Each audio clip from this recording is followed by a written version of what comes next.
آج بھی ملیحہ کے وقت رخصت بہنے والے آنسو میرے دل پر گرتے ہوئے مجھے محسوس ہو رہے تھے۔ شام کا وقت تھا اور میں اپنی 10 منزلہ عمارت کی کھڑکی کو کھولے باہر دیکھ رہا تھا۔ میری آنکھوں کے سامنے سے وہی منظر گزرنے لگا۔ محبت کیا چیز ہوتی ہے، انسان کو کہیں کا نہیں چھوڑتی۔ ترکی کے اس آزاد ماحول میں اور بے پناہ حسن میں رہتے ہوئے بھی میں کبھی ملیحہ کو بھول نہیں پایا۔ شاید پہلا پیار انسان کبھی بھی نہیں بھول پاتا۔ اس کی شرارتیں مجھے اب بھی یاد آتی تھیں تو دل میں خود ہی گدگدانے والے جذبات ابھرنے لگتے ہیں۔ پھر تو اس کی شدت سے یاد آتی کہ جی چاہتا کہ وہ سامنے آ جائے اور اسے اپنے سینے کے ساتھ لگا کر بھینچ لوں۔ مجھے یاد آنے لگا جب میں پہلی بار اپنے دوست کے گھر گیا تھا تو مین گیٹ کی ڈور بیل پر دروازہ ملیحہ نے ہی کھولا تھا۔ اسے دیکھ کر تو میں سانس لینا بھول گیا تھا۔ بے حد خوبصورت لڑکی تھی۔ کہنے لگی جی فرمائیے کون ہے آپ؟ میں نے کہا مجھے یوسف سے ملنا ہے۔ کہنے لگی اچھا یوسف بھائی کے دوست ہیں، آپ کہیں ابو بکر تو نہیں؟ میں مسکرانے لگا۔ میں نے کہا آپ مجھے جانتی ہیں؟ کہنے لگی جی ہاں، بھائی آپ کا بہت ذکر کرتے ہیں، آئیے اندر آئیے نا۔ ان کے گھر کا ماحول کچھ آزاد خیال سا تھا۔ بھائیوں کے دوستوں سے کوئی خاص پردہ نہیں کروایا جاتا تھا۔ وہ مجھے ڈرائنگ روم میں لے جا کر بٹھا چکی تھی۔ پھر کچھ دیر بعد یوسف بھی آ گیا۔ چائے بنا کر ملیحہ ہی کمرے کے اندر لے کر آئی تھی۔ اس وقت یوسف کچھ دیر کے لیے اپنے کمرے میں گیا تھا۔ کہنے لگا میں نے ایک نیا موبائل لیا ہے تمہیں دکھاتا ہوں۔ اس نے چائے جیسے ہی ٹیبل پر رکھی کہنے لگی چینی کتنی لیں گے آپ؟ میں نے کہا بس 1 چمچ۔ اس نے 1 چمچ چائے میں چینی ڈالی اور میری طرف چائے کا کپ بڑھا دیا۔ مجھے پہلی نظر میں ہی ملیحہ بہت اچھی لگی۔ بس یہی وجہ تھی کہ بار بار میرے چکر یوسف کے گھر میں لگنے لگے، لیکن اس کا عام سا انداز ہوتا تھا۔ میں اس کو دیکھ کے مسکراتا تھا، کبھی کہتا تھا کہ آپ بہت پیاری ہیں، لیکن اس نے کبھی بھی رسپانس نہیں دیا تھا۔ میں اس کو احساس دلاتا رہتا تھا کہ وہ مجھے اچھی لگنے لگی ہے، لیکن میں یہ بھی جانتا تھا کہ میری والدہ اپنی بھانجی کو بہت پسند کرتی ہیں۔ پتہ نہیں وہ ملیحہ کو اپنی بھانجی پر فوقیت دیں گی کہ نہیں، کیونکہ اماں مجھے بار بار یہی کہتی تھیں کہ مجھے تو اپنی بھانجی پسند ہے اور وہ میری شادی اسی سے کروانا چاہتی ہیں، لیکن میری خواہش تھی کہ میں اپنی شادی اپنی مرضی کی لڑکی سے کروں۔ آخر شادی ایک ہی بار تو ہونی ہوتی ہے۔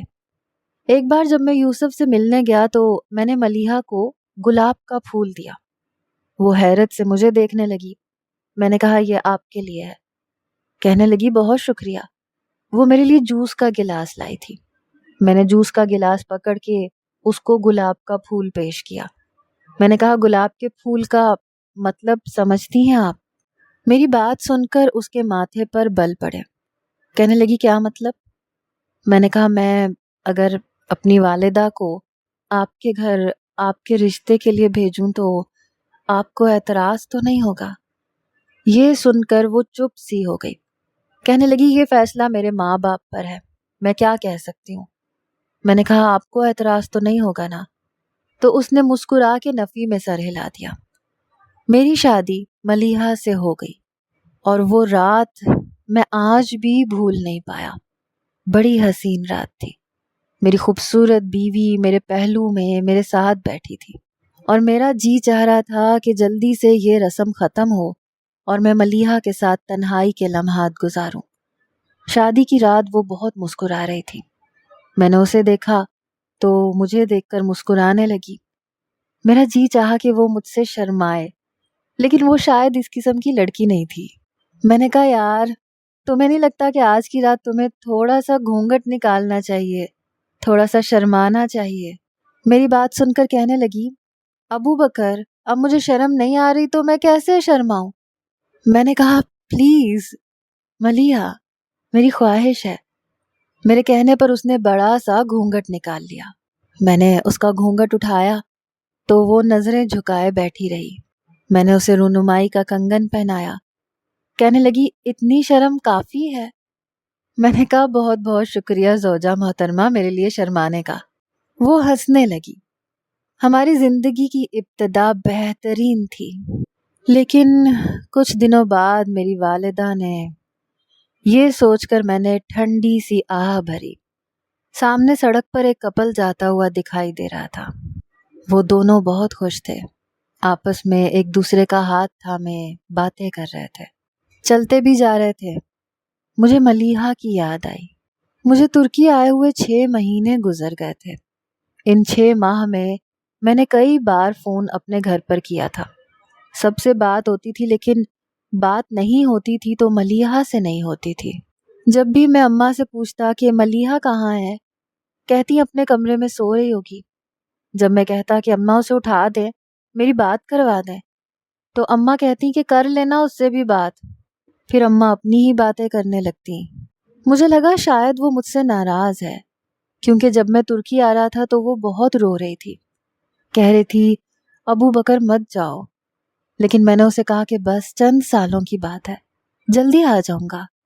اس وقت میرا بیٹا فرحان بس 1 ہی سال کا تھا جب میں پاکستان سے ترکی آیا تھا۔ کچھ دن بعد ہی جب میں نے پہلا فون کیا تو ملیحہ نے مجھ سے بات کی تھی، رو بھی رہی تھی، کہنے لگی جلدی آ جائے نا۔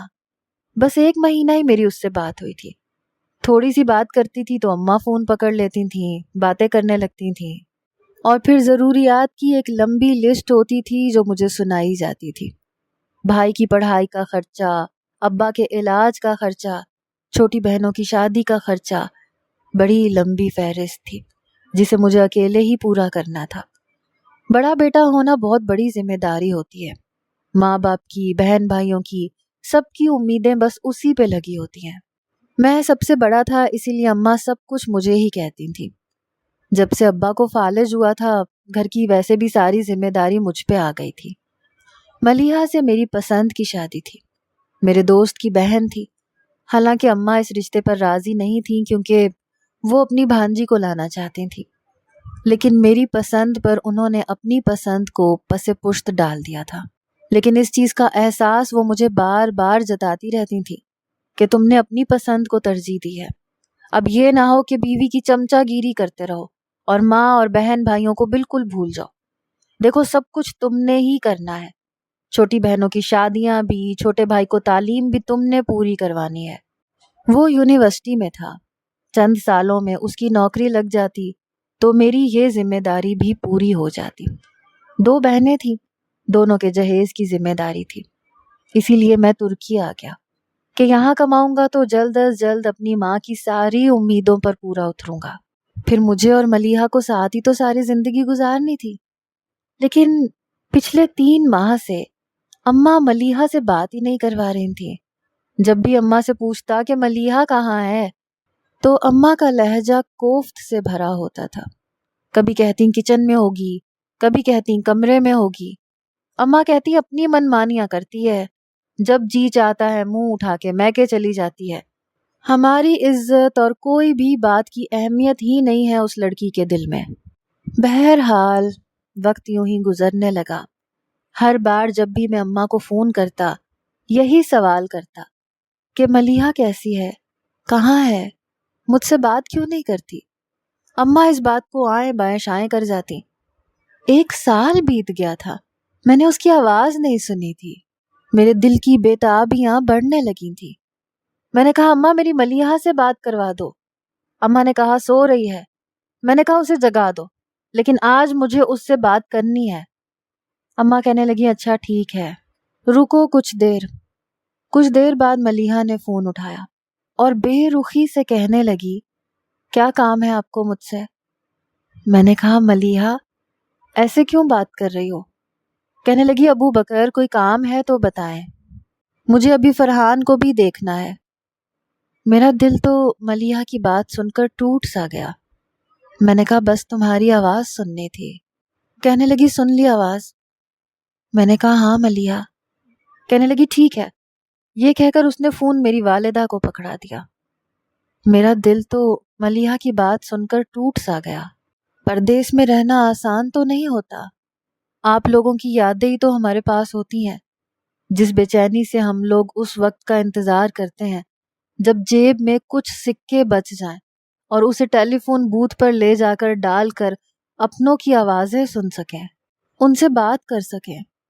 جو مرد کے لیے ایک ایسی گھنی چھاؤں کی طرح ہوتی ہے، جو کہ چند میٹھی باتیں بھی کر لے تو ایسے لگتا ہے زندگی کی کڑی دھوپ میں کچھ ٹھنڈی چھاؤں کا احساس ہو گیا۔ لیکن ملیحہ کی بات سن کر مجھے بہت افسوس ہوا تھا۔ اسے ذرا بھی احساس نہیں تھا کہ میں یہاں پر کتنی محنت کر رہا ہوں تاکہ اپنے بیٹے کو بہتر مستقبل دے سکوں، اس کی خواہشات پوری کر سکوں، اور اس نے مجھ سے سیدھے منہ بات کرنے کی بھی ضرورت محسوس نہیں کی۔ اس کے بعد میں نے کبھی بھی اماں سے ملیحہ کے بارے میں نہیں پوچھا۔ جب 3 سال گزر گئے اور میری واپسی کا وقت آیا تو اماں کا ایک فون آ گیا۔ کہنے لگی، ابو بکر مبارک ہو، سمیہ کا رشتہ طے ہو گیا ہے، اب بس اس کے جہیز کی تیاری کرو۔ میں یہ سن کر حیران رہ گیا۔ میں نے کہا، اماں میں آپ کو اتنے پیسے بھیجتا رہا ہوں، وہ کہاں چلے گئے؟ وہ سب اسی لیے تو بھیجتا تھا تاکہ آپ سمیہ اور فضا کے جہیز تیار کریں۔ وہ میں نے جہیز کے لیے تو پیسے بھیجے تھے، اتنی بڑی رقم جاتی کہاں تھی؟ وہ کہنے لگی، 100 ضرورتیں ہوتی ہیں بیٹا، اور تمہاری بیوی کے خرچے کم ہیں کیا؟ جو آتا تھا یوں خرچ ہو جاتا تھا کہ پتہ ہی نہیں چلتا۔ بس مجھے نہیں پتا، بہن کی جہیز کے لیے الگ سے پیسے بھیجو۔ میں نے کہا، اماں میں کیا کروں؟ میں 14 گھنٹے کی ڈیوٹی کر رہا ہوں، اس کے علاوہ کیا کروں؟ اماں نے غصے سے فون بند کر دیا۔ مجھے دوبارہ سے اپنا ویزا لگوانا پڑا۔ نوکری تھی کہ ختم ہونے کا نام ہی نہیں لے رہی تھی۔ میں تو سمجھا تھا کہ اماں نے بڑے طریقے سے خرچ کیا ہوگا، بہنوں کا جہیز بن چکا ہوگا، کیونکہ میں ایک معقول رقم اماں کو بھیجتا تھا، لیکن پتہ نہیں کہاں جاتی تھی۔ پھر میں نے اپنے کام کی ڈیوٹی اور گھنٹے بڑھا دیے۔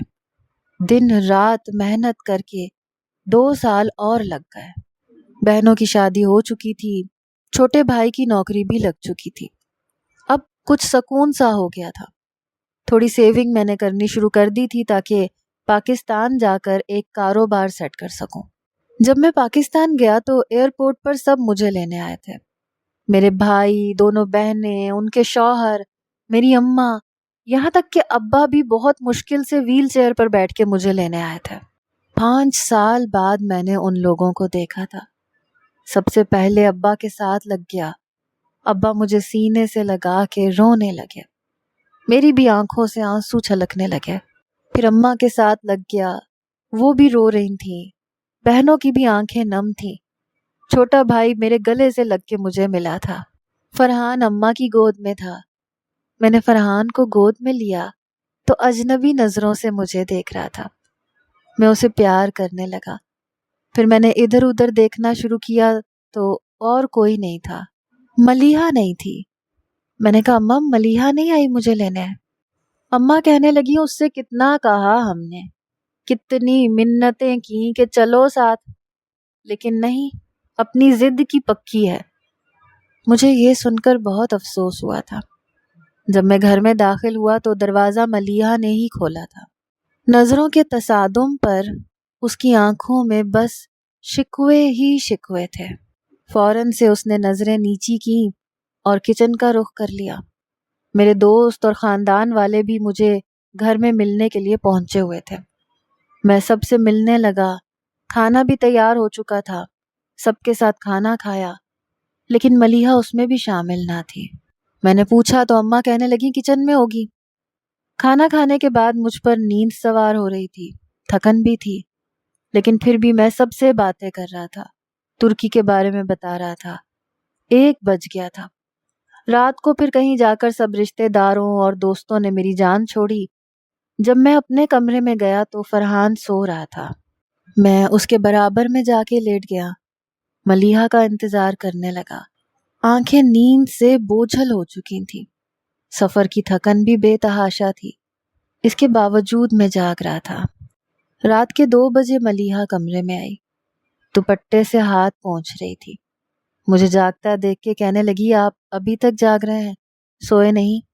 میں نے کہا، تمہارا انتظار کر رہا تھا۔ میری بات سن کر وہ مسکرا بھی نہیں پائی، آ کر بیڈ پر بیٹھ گئی۔ کہنے لگی، شکر کریں کہ آپ کا انتظار جلدی ختم ہو گیا۔ یہ کہہ کر وہ فرحان کو دیکھنے لگی۔ میں نے اس کا بازو پکڑ کر اسے اپنی جانب کھینچا تھا۔ میں نے کہا، بڑی ظالم ہو تم، 5 سالوں میں ٹھیک سے مجھ سے بات تک نہیں کی۔ میری بات پر اس کے چہرے پر مسکراہٹ بھی نہیں آ پائی، میری بات کا کوئی جواب نہیں دیا۔ 5 سال بعد بیوی کی سنگت نصیب ہوئی تھی، اس لیے میں نے ملیحہ کی بات سننے کو ترجیح بھی نہیں دی، بس اپنی اداسیوں کا بتاتا رہا، اپنی بےتابیوں کا بتاتا رہا۔ رات کیسے گزری پتہ ہی نہیں چلا۔ صبح دیر سے میری آنکھ کھلی، وہ اور فرحان کمرے میں نہیں تھے۔ مجھے حیرت ہوئی، چھٹی کا دن تھا، ہمارے گھر میں چھٹی کے دن سبھی دیر سے اٹھتے تھے۔ اپنی گھڑی کی طرف نظر دوڑائی تو بس صبح کے 9 ہی بج رہے تھے۔ پتہ نہیں وہ کہاں گئی تھی۔ اس وقت میں شدید نیند میں تھا، لیکن پھر بھی اٹھ کے باہر آ کے دیکھا تو وہ فرحان کو تیار کر رہی تھی، یونیفارم پہنا رہی تھی۔ مجھے دیکھ کر کہنے لگی، آپ نے ناشتہ کرنا ہے؟ میں نے کہا نہیں، ابھی تو نہیں۔ کہنے لگی، میں بس ذرا فرحان کو اسکول چھوڑ دوں، اس کو پہلے سے ہی دیر ہو گئی ہے۔ اس کی آنکھیں متورم سی تھیں، شاید آدھی سے زیادہ رات جاگ کے گزری تھی، اس لیے وہ فرحان کو اسکول چھوڑنے چلی گئی۔ میں اپنے کمرے میں آ کر سو گیا۔ جب دوبارہ میری آنکھ کھلی تب بھی وہ کمرے میں نہیں تھی۔ میں اٹھ کر باہر آیا تو سب ناشتہ کر رہے تھے اور وہ کچن میں کھڑی سب کا ناشتہ بنا رہی تھی۔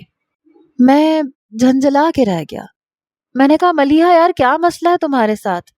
بس بھی کر دو، جب سے آیا ہوں بس کچن میں ہی گھسی ہوئی ہو، آ کر میرے ساتھ ناشتہ کرو۔ میرا یہ کہنا تھا کہ میری اماں مجھے گھورنے لگی، کہنے لگی، واہ بھائی واہ، ماں کی برسوں کی خدمت تو تمہیں کبھی یاد نہ آئی، بیوی نے 2 دن کچن کیا سنبھال لیا، تمہیں نظر آنے لگا۔ صحیح کہتے ہیں، محبت کی شادی ہو تو بس بیوی ہی نظر آتی ہے۔ میں نے 5 سال اپنی اماں کو دیے تھے، ان کی امیدوں پر پورے اترنے کی پوری کوشش کی تھی، پھر بھی یہ تانا میری قسمت میں لکھا تھا۔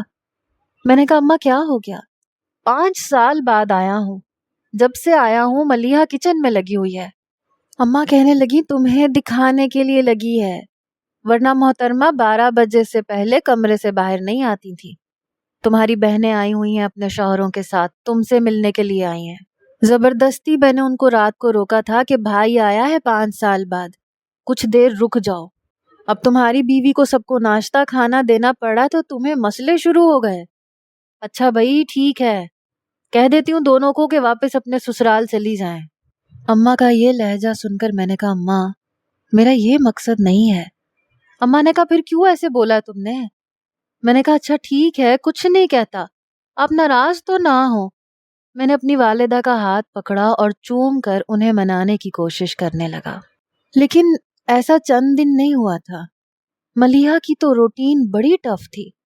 صبح صبح اٹھ جاتی تھی، فرحان کو اسکول چھوڑ کر آتی، کچن کے کام کرنے لگ جاتی۔ میں نے پاکستان آتے ہی فیکٹری بنانی شروع کر دی تھی، اس لیے میں بھی مصروف ہو گیا تھا۔ 1 مہینہ تو مجھے بھی فرصت نہیں ملی، گھر آتا تو کھانا کھا کے بس سو جاتا۔ 1 مہینہ مجھے اپنی فیکٹری کو سیٹ کرنے میں لگ گیا تھا۔ ان دنوں میں ملیحہ کو ٹائم ہی نہیں دے پایا، لیکن اس نے مجھ سے کبھی شکوہ بھی نہیں کیا۔ جب سے میں پردیس سے آیا تھا 1 لفظ اس نے نہیں کہا تھا، کچھ بھی نہیں کہا تھا۔ 1 مہینہ نہیں گزرا تھا کہ میری بہنیں پھر سے آ کر بیٹھ گئیں۔ بڑی بہن تو 2 دن رہ کر چلی گئی، لیکن چھوٹی بہن منہ پھلائے یہیں بیٹھی تھی۔ پھر پتہ چلا کہ سسرال والوں نے اس کا جینا 2 بھر کر رکھا ہے۔ اب وہ اپنے شوہر سے الگ گھر کا مطالبہ کر رہی ہے، لیکن شوہر نے کہا ہے کہ میری اتنی گنجائش نہیں ہے، اپنے گھر والوں سے پوچھ لو، اگر وہ تمہیں علیحدہ گھر لے کر دیتے ہیں تو الگ گھر میں رہنے کو تیار ہوں۔ اماں میرے پاس بیٹھی یہی رونے رو رہی تھی کہ کچھ بھی کرو بہن کو گھر لے کے دو۔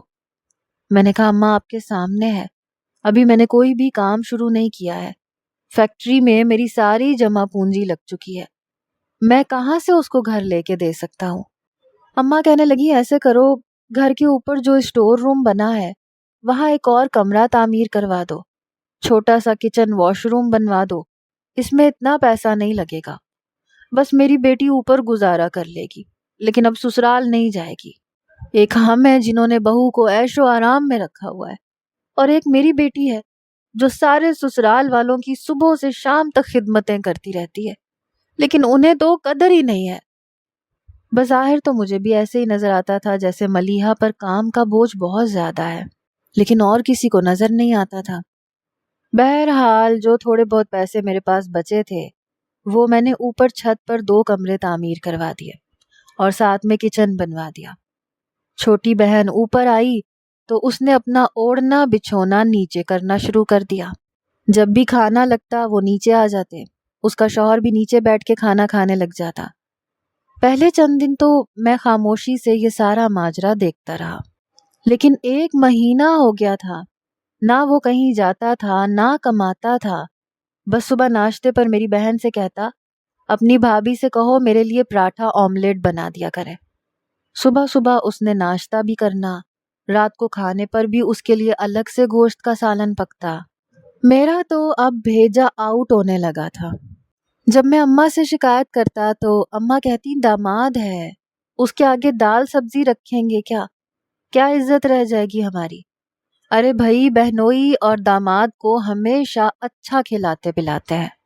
میں نے کہا اماں یہ اس وقت ہوتا ہے جب بہنوئی اور داماد کبھی کبھی رہنے کے لیے آئیں۔ ارے یہ تو رہتا ہی ہمارے گھر پر ہے، میں نے تو اسے کہیں کام پر بھی جاتے نہیں دیکھا۔ میرا یہ کہنا تھا کہ میری اماں غصے میں بپھر گئی، کہنے لگی اصل میں اس کی نوکری نہیں ہے۔ میں تو تم سے کہہ نہیں رہی تھی کہ اب جو کچھ بھی کرنا ہے ابو بکر تم نے ہی کرنا ہے، ایسے کرو اسے اپنی فیکٹری میں کوئی مینیجر لگا دو۔ یہ سن کے مجھے تو غصہ آنے لگا۔ اسے مینیجر رکھوانے کا مطلب یہ تھا کہ میں اس کی غلامی اپنی فیکٹری میں بھی شروع کر دوں۔ وہ تو اپنا داماد پن مجھے فیکٹری میں بھی دکھاتا رہے گا، میرے سر پہ چودھری بن کے بیٹھ جائے گا۔ میں نے کہا اماں میری فیکٹری میں تو بالکل بھی ضرورت نہیں ہے، میں اپنا اسٹاف رکھ چکا ہوں، البتہ اس کی کہیں نوکری لگوا دیتا ہوں۔ میری بات میری والدہ پر ناگوار گزری، کہنے لگی یہ کیا بات ہوئی؟ نوکری بھی کرنے لگے گا؟ جب فیکٹری اللہ نے اپنی دی ہے تو اسی میں بیٹھے گا نا؟ کیا حرج ہے اگر تمہاری فیکٹری سے 2 نوالے تمہاری بہن بھی کھا لے؟ تمہارے رزق میں برکت ہی ہوگی، کوئی کمی نہیں آ جائے گی۔ اماں کا لہجہ بڑا سخت تھا۔ انہی دنوں عید الاضحیٰ کی بھی تیاریاں ہونے لگیں۔ میں نے ملیحہ سے پوچھا کہ اسے کسی چیز کی ضرورت تو نہیں ہے، تو اس نے نہیں میں سر ہلا دیا، کہنے لگی میرے پاس سب کچھ ہے، آپ ایسا کریں فرحان کے لیے کپڑے لا دیجیے گا۔ میں نے فرحان کے لیے بھی شاپنگ کی اور اپنے لیے بھی کپڑے لے آیا، کیونکہ ملیحہ اپنے لیے تو ویسے بھی منع کر چکی تھی۔ جب میں نے اپنی والدہ کو فرحان کے کپڑے دکھائے تو میری والدہ دوپٹے سے اپنے آنسو پونچھنے لگی، کہنے لگی اپنے بیٹے کی فکر ہے، بیوی کی فکر ہے، لیکن یہ نہیں پتا کہ بہن عید پر کیا پہنے گی۔ میں نے گہری سانس لی اور جیب سے بٹوا نکال کر 10,000 اپنی ماں کے ہاتھ پر رکھ دیے۔ میں نے کہا یہ دے دیجیے گا اسے، اپنے اور اپنے شوہر کے کپڑے سلوا لے۔ اس دن کے بعد میرا چھوٹا بھائی بھی معصوم سا بنا میرے سامنے بیٹھ گیا، کہنے لگا مجھ سے نہیں ہوتی یہ نوکریاں، جب دیکھو باس ذرا ذرا سی بات پہ مجھے ڈانٹتا رہتا ہے، کہتا ہے وقت پر آؤ۔ ارے کیا ہو گیا اگر میں آدھا گھنٹہ لیٹ آفس پہنچ گیا؟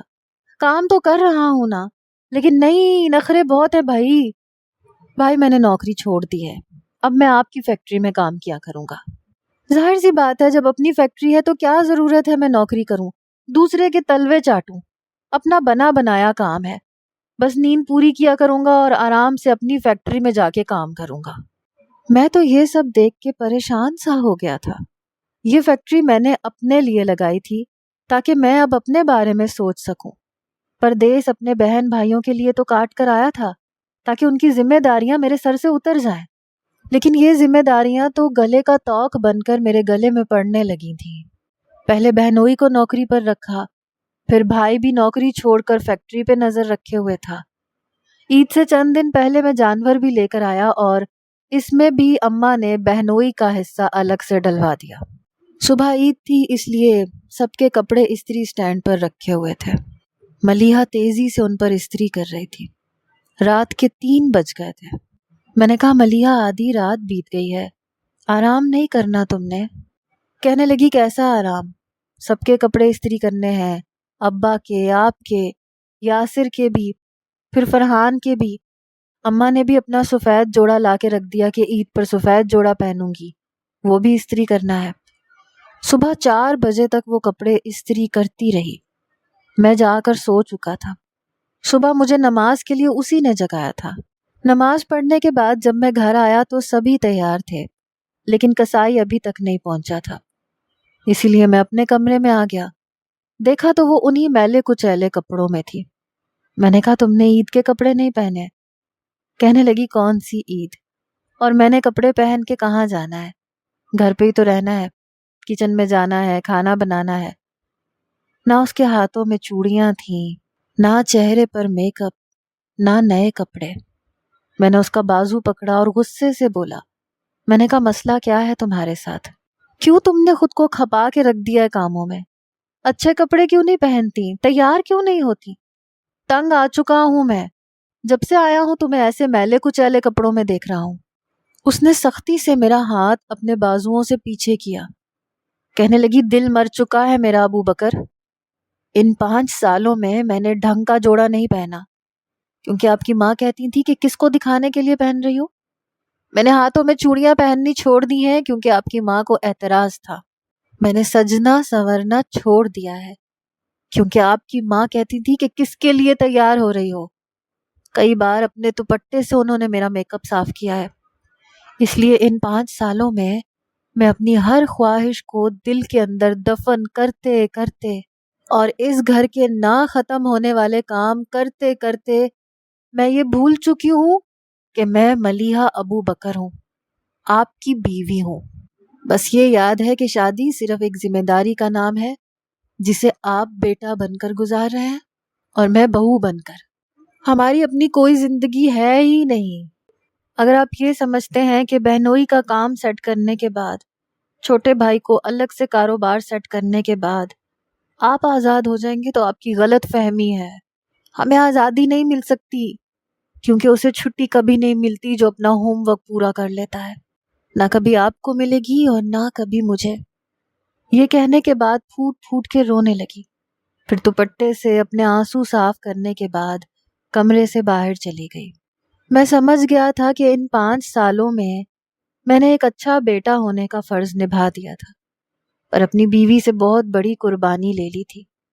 اب سمجھ میں آیا تھا کہ وہ مجھ سے بات کیوں نہیں کرتی تھی۔ میں اب سمجھ چکا تھا، لیکن ابھی بھی وقت نہیں گزرا تھا۔ میں نے کرائے کا ایک گھر الگ سے لے لیا، اپنے بیوی بچوں کو وہاں لے کر رہنے لگا۔ میری ماں نے مجھ پر نافرمان بیٹا ہونے کا ٹھپا لگا دیا۔ وہ سب کچھ بھول گئی جو میں نے پچھلے اتنے سالوں میں کیا تھا۔ بس انہیں یاد تھا تو یہ کہ میں بیوی کا غلام ہوں۔ مرد شاید اس تانے سے بچنے کے لیے ساری عمر تیاگ دیتا ہے، لیکن یہ تانا قبر تک اس کے ساتھ جاتا ہے۔ پھر کیوں نہ کچھ خوشیاں میں اپنی بیوی کے دامن میں بھی بھر دوں، کیونکہ وہ اس کی حقدار ہے۔